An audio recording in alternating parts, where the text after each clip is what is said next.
right, next I'd like to show you my catwalk. So we have this attic access in the garage. It's nice and stout.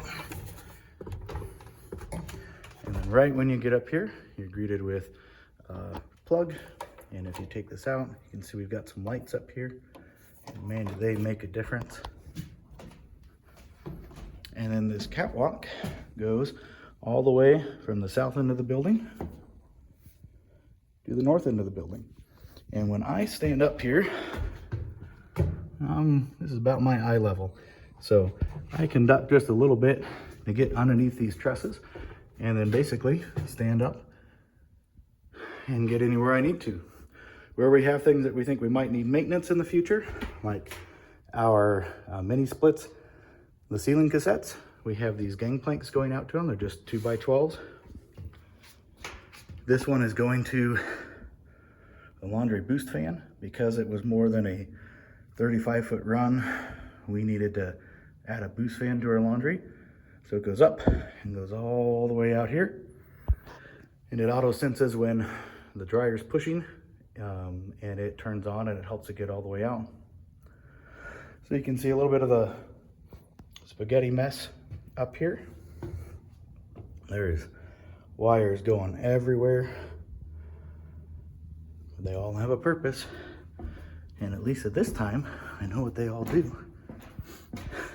We'll see how that lasts, that ages well or not. Again, another ceiling cassette, mini split. This is a spot that we plan to have our projector mounted. And then we have this low voltage conduit run that goes over to where we have our computer nook down here so that we can drive the projector from down there and change out the cables going back and forth. You can see we tried to maximize the use of this catwalk by putting as many things along it as we could. So this is our natural gas 1-inch trunk line at 2 PSI. It comes in and it's along this the whole way. And then before it goes off to appliances, we have these pressure regulators that take it down from the 2 PSI down to a 0.5 PSI, like all the appliances are expecting.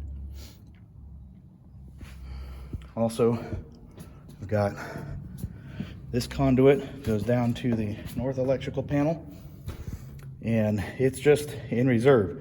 So if I ever need to add another circuit, I don't need to drill through my top plate underneath all the insulation to try to get a wire up here and worry about sheetrock.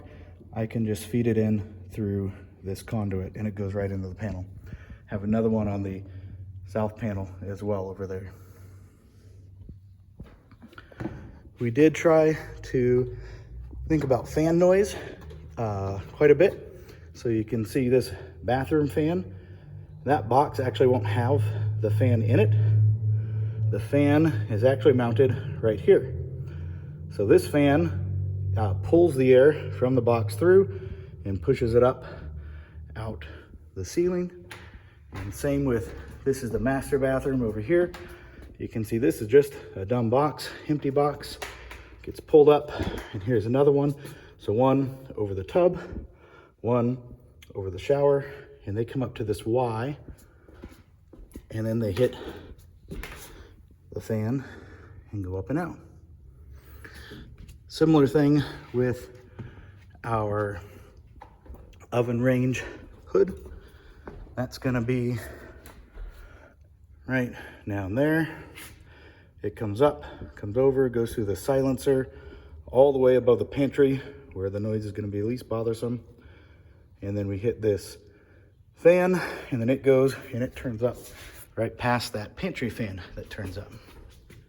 The pantry fan, we didn't worry about noise, so it actually has a noisy fan in that box. You can see all these wires. You can tell that we're above the computer nook, so all our low voltage stuff all congregates here and goes on down.